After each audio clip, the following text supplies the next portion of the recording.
Hello friends, कैसे हो आप सब। आशा करता हूँ अच्छे होंगे। आपका अपने यूट्यूब चैनल लर्न विद दिमाग में स्वागत है। आज हम लोग कवर करेंगे सीटेट पेपर नंबर फर्स्ट को। तो आइए शुरू करते हैं। बाल विकास एवं शिक्षण शास्त्र सीडीपी के जो है पेपर फर्स्ट में 30 क्वेश्चन पूछे जाते हैं। तो आइए हम 30 क्वेश्चन को कवर करते हैं। क्वेश्चन नंबर फर्स्ट है, रूमी 18 महीने में 2 शब्दों का उच्चारण कर सकती थी, जबकि पूजा ने 24 महीने में ऐसा किया था। इसलिए पूजा का विकास पक्के तौर पर निलंबित था। तर्क है, विकासात्मक प्रतिमान बच्चों के लिए निर्धारित लक्ष्यों की उपलब्धि के लिए सटीक आयु की सही भविष्यवाणी करते हैं। तो अभिकथन और तर्क जो है दोनों गलत हैं। तो ऑप्शन नंबर डी जो है यहाँ पर राइट हो जाएगा। ए और आर दोनों गलत हैं। अगला क्वेश्चन देखते हैं। क्वेश्चन नंबर सेकंड है, मध्य बाल्यावस्था का काल क्या है। मध्य बाल्यावस्था का काल क्या है। ऑप्शन नंबर ए, जन्म से लेकर के 5 वर्ष तक। ऑप्शन नंबर बी, जन्म से लेकर के 8 वर्ष तक। ऑप्शन नंबर सी, 6 से लेकर के 11 वर्ष। ऑप्शन नंबर डी, 11 और शुरू से अधिक। ऑप्शन नंबर सी जो है यहाँ पर राइट आंसर हो जाएगा। 6 से लेकर के 11 वर्ष तक जो है मध्य बाल्यावस्था का काल होता है। क्वेश्चन नंबर नेक्स्ट तीसरा देखते हैं। क्वेश्चन नंबर 3 है, 5 साल की बच्ची क्या कर सकती है। संभावित कारणों और उनके प्रभावों की परिकल्पना, घटनाओं की वैज्ञानिक रूप से जांच करने के लिए जटिल प्रयोगों की योजना बनाना, प्रतीकात्मक और अमूर्त तर्कीकरण, लक्ष्य निर्देशित व्यवहार व प्रतीकात्मक खेल की शुरुआत। क्वेश्चन नंबर 3 जो है ऑप्शन नंबर डी जो है यहाँ पर राइट आंसर हो जाएगा। लक्ष्य निर्देशित व्यवहार और प्रतीकात्मक खेल की शुरुआत। 5 साल की बच्ची जो है वो लक्ष्य निर्देशित व्यवहार और प्रतीकात्मक खेल की शुरुआत कर सकती है। नेक्स्ट क्वेश्चन देखते हैं। नेक्स्ट क्वेश्चन है, डैश बच्चों के प्राथमिक सामाजिकरण के लिए जिम्मेदार है। तो यहाँ पर कौन जिम्मेदार है। स्कूल, धार्मिक संस्थान, जनसंचार के माध्यम, परिवार। तो ऑप्शन नंबर डी जो है यहाँ पर राइट हो जाएगा। परिवार जो है बच्चों के प्राथमिक समाजीकरण के लिए जिम्मेदार होता है। स्कूल, जनसंचार के साधन, धार्मिक संस्थान, यह सभी जो है द्वितीयक समाजीकरण के साधन होते हैं। क्या है, द्वितीयक समाजीकरण इन साधनों के द्वारा होता है बच्चे का। नेक्स्ट देखते हैं। क्वेश्चन नंबर 5 है, पियाजे के सिद्धांत में वह प्रक्रिया जिसमें एक बच्चा नए अनुभव का बोध करने के लिए अपने स्कीमा को रूपांतरित और संशोधित करता है, क्या कहलाती है। ऑप्शन नंबर ए, अनुकूलन। ऑप्शन नंबर बी, समायोजन। ऑप्शन नंबर सी, संरक्षण। या ऑप्शन नंबर डी, केंद्रीकरण। तो ऑप्शन नंबर सी जो है यहाँ पर राइट आंसर हो जाएगा, समायोजन। ऑप्शन नंबर बी जो है यहाँ पर राइट आंसर हो जाएगा, समायोजन। पियाजे के सिद्धांत में वह प्रक्रिया जिसमें एक बच्चा नए अनुभव का बोध करने के लिए अपने स्कीमा को रूपांतरित और संशोधित करता है, समायोजन कहलाती है। नेक्स्ट क्वेश्चन देखते हैं। क्वेश्चन नंबर 6 है, अप्सा आलू के एक चिप्स को दिखाते हुए कहती है तितली। जीन पियाजे के अनुसार इस प्रकार का प्रतीकात्मक विचार किस अवस्था की विशेषता है। संवेदी चालक अवस्था, पूर्व संक्रियात्मक अवस्था, मूर्त संक्रियात्मक अवस्था या फिर अमूर्त संक्रियात्मक अवस्था। तो ऑप्शन नंबर बी जो है यहाँ पर राइट आंसर हो जाएगा, पूर्व संक्रियात्मक अवस्था। नेक्स्ट क्वेश्चन देखते हैं। नेक्स्ट क्वेश्चन है, लेव वाइगोत्स्की निम्नलिखित में से किन कारकों को बच्चे के संज्ञानात्मक विकास के लिए महत्वपूर्ण मानते हैं। संस्कृति को, भाषा को, स्कीमा का गठन और उनमें बदलाव, उद्दीपन संबंधी प्रक्रिया संबंधी का निर्माण, उद्दीपन प्रक्रिया संबंधों का निर्माण। सही विकल्प का चयन करना है। ऑप्शन नंबर ए, फर्स्ट और सेकंड, संस्कृति और भाषा को। ऑप्शन नंबर बी, फर्स्ट और थर्ड, संस्कृति और स्कीमा का गठन और उनमें बदलाव। ऑप्शन नंबर सी, थर्ड और फोर्थ, स्कीमा का गठन और उनमें बदलाव। या ऑप्शन नंबर डी, सेकंड और थर्ड, भाषा और स्कीमा का गठन और उनमें बदलाव। तो यहाँ पर राइट आंसर जो है वो ऑप्शन नंबर ए हो जाएगा, संस्कृति को। लेव वाइगोत्स्की जो है वो संस्कृति और भाषा को जो है संज्ञानात्मक विकास के लिए महत्वपूर्ण मानते हैं। संस्कृति और भाषा को जो है लेव वाइगोत्स्की संज्ञानात्मक विकास के लिए महत्वपूर्ण मानते हैं। नेक्स्ट क्वेश्चन देखते हैं।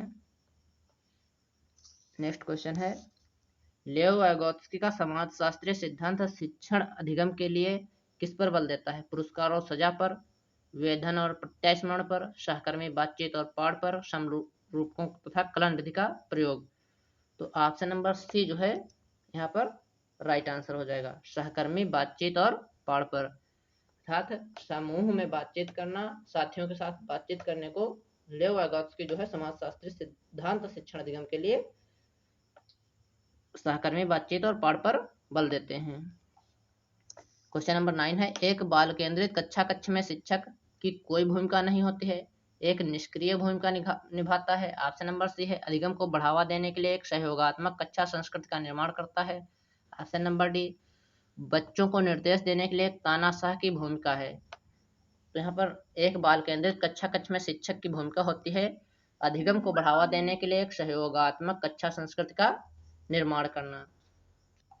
नेक्स्ट क्वेश्चन देखते हैं। क्वेश्चन नंबर 10 है, उस तर्क की पहचान करें जो लॉरेंस कोहलबर्ग के नैतिक विकास के सिद्धांत में सामाजिक अनुबंध अभिविन्यास के चरण को रेखांकित करता है। ऑप्शन नंबर ए, आदर्श पारस्परिकता की समझ, सामाजिक व्यवस्था सुनिश्चित करने के लिए नियम महत्वपूर्ण है। या फिर ऑप्शन नंबर सी, मानव उद्देश्यों को आगे बढ़ाने के लिए कानून और नियम लचीले उपकरण हैं, विवेक के स्व चुने और हुए नैतिक सिद्धांतों द्वारा सही कार्रवाई को परिभाषित किया गया है। तो ऑप्शन नंबर सी जो है यहाँ पर राइट आंसर हो जाएगा, मानव उद्देश्यों को आगे बढ़ाने के लिए कानून और नियम लचीले उपकरण हैं। क्वेश्चन नंबर 11 देखते हैं। क्वेश्चन नंबर 11 है, हार्वर्ड गार्डनर के बहुविध बुद्धि सिद्धांत के अनुसार किस बुद्धि वाले व्यक्ति अमूर्त विचार के साथ कार्य कर पाते हैं तथा प्रतीकों को हेर फेर कर समस्या समाधान कर सकते हैं? सृजनात्मक बुद्धि वाले, स्थानिक बुद्धि वाले, तर्कशास्त्रीय गणितीय बुद्धि वाले, या फिर प्रकृतिवादी बुद्धि वाले? तो यहाँ पर राइट आंसर जो है ऑप्शन नंबर सी हो जाएगा, तर्कशास्त्रीय और गणितीय बुद्धि वाले जो है व्यक्ति जो है अमूर्त विचार के साथ कार्य कर पाते हैं तथा प्रतीकों को हेर फेर कर समस्या समाधान कर सकते हैं। नेक्स्ट क्वेश्चन है, भारत में अधिकांश कक्षाएं बहुभाषी हैं और इसे शिक्षक द्वारा डैश के रूप में देखा जाना चाहिए, एक संसाधन के रूप में, एक बाधा के रूप में, एक बोझ के रूप में, या फिर एक समस्या के रूप में? तो ऑप्शन नंबर ए जो है यहाँ पर राइट आंसर हो जाएगा, एक संसाधन के रूप में। भारत में अधिकांश कक्षाएं बहुभाषी हैं और इसे शिक्षक द्वारा एक संसाधन के रूप में देखा जाना चाहिए। क्वेश्चन नंबर 13 देखते हैं, एक शिक्षक हमेशा लड़कों को फर्नीचर को हिलाने जैसे कार्य करने के लिए कहता है और लड़कियों को कक्षा को साफ सुथरा रखने के लिए। यह धारणा उपयुक्त नहीं है क्योंकि यही डैश का उदाहरण है, जेंडर रूढ़िवादिता, जेंडर पहचान, जेंडर स्थिरता, या फिर जेंडर समानता? तो यहाँ पर राइट आंसर जो है ऑप्शन नंबर ए हो जाएगा, जेंडर रूढ़िवादिता। लड़कियां जो है साफ सफाई के लिए और लड़कों को जो है फर्नीचर जैसे मजबूत कार्यों को करने के लिए कहता है, तो यहाँ पर जो है जेंडर रूढ़िवादिता शिक्षक में पाई गई है। क्वेश्चन नंबर 14 है, आकलन के संदर्भ में राष्ट्रीय शिक्षा नीति 2020 क्या प्रस्तावित करती है? विश्लेषण और आलोचनात्मक सोच जैसे उच्च क्रम के कौशल का परीक्षण, प्रत्यास्मरण आधारित वस्तुनिष्ठ प्रकार के परीक्षण, आकलन के योगात्मक तरीके। ऑप्शन नंबर डी, परीक्षा के लिए सीखना। तो यहाँ पर राइट आंसर जो हो जाएगा ऑप्शन नंबर ए हो जाएगा, विश्लेषण और आलोचनात्मक सोच जैसे उच्च क्रम के कौशल का परीक्षण करना। राष्ट्रीय नीति शिक्षा नीति जो 2020 है वो विश्लेषण और आलोचनात्मक सोच जैसे उच्च क्रम के कौशल का परीक्षण का प्रस्ताव करती है। क्वेश्चन नंबर 15 देखते हैं। क्वेश्चन नंबर 15 है, एक शिक्षिका अपनी कक्षा में व्यक्तिगत भिन्नताओं का अर्थपूर्ण ढंग से किस प्रकार ध्यान में रख सकती है, यह स्वीकार करके कि भिन्नताओं का अर्थ अभाव नहीं है? ऑप्शन नंबर बी, अकादमिक क्षमताओं के आधार पर बच्चों का नामांकन व पृथक्करण करके। ऑप्शन नंबर सी, शारीरिक व दृष्टि से दिव्यांग बच्चों को उनके लिए प्रस्तावित विशेष स्कूलों में भेजकर। या फिर ऑप्शन नंबर डी, कक्षा में एकल संस्कृति को प्रोत्साहित करके जिससे प्रतिस्पर्धा को बढ़ावा मिले। तो यहाँ पर राइट आंसर जो है ऑप्शन नंबर ए हो जाएगा, यह स्वीकार करके कि भिन्नताओं का अर्थ अभाव नहीं है। भिन्नताएं जो है अधिगम में सहयोगी होती हैं, ना कि बाधा डालती हैं। क्वेश्चन नंबर 16 देखते हैं, समावेशी शिक्षा में किसकी आवश्यकता है? सीखने का अनुकूल माहौल, विद्यार्थियों का नामीकरण, विद्यार्थियों का अलगाव, या फिर रूढ़िवादों को मजबूत बनाना? यहाँ पर राइट आंसर जो है ऑप्शन नंबर ए हो जाएगा, सीखने का अनुकूल माहौल बनाना। समावेशी शिक्षा में जो है सीखने का अनुकूल माहौल की आवश्यकता है। क्वेश्चन नंबर 17 देखते हैं, वो विद्यार्थी जिनमें ध्यान, न्यूनता, अति क्रियाशीलता, विकास है, उनकी पहचान कर किस क्षेत्र में उनके सामने आने वाली चुनौतियों से की जा सकती है। तो यहाँ पर राइट आंसर जो है, लिखित पाठ को समझना, किसी दिए गए कार्य को लंबे समय तक जारी रखना, स्थितियों का अवबोधन और समझना, पर्याप्त ऊर्जा स्तर बनाए रखना। यहाँ पर राइट आंसर जो है ऑप्शन नंबर बी हो जाएगा, किसी दिए गए कार्य को लंबे समय तक जारी रखना। क्वेश्चन नंबर 18 देखते हैं। वो विद्यार्थी जिन्हें पठन क्षेत्र में अधिगम कठिनाई होती है, उनके सफल समावेशन के लिए निम्न में से किसकी आवश्यकता है? बहुभाषा विषयों की अनिवार्य शिक्षा, भाषा विषयों से उचित छूट, विद्यार्थियों के लिए दंड का बार बार उपयोग, विद्यार्थियों का स्थायी लगाव। यहाँ पर राइट आंसर जो है ऑप्शन नंबर बी हो जाएगा, भाषा विषयों से उचित छूट। जिन बच्चों को पढ़ने के क्षेत्र में कठिनाई होती है, उनको भाषा विषयों से उचित छूट मिलनी चाहिए।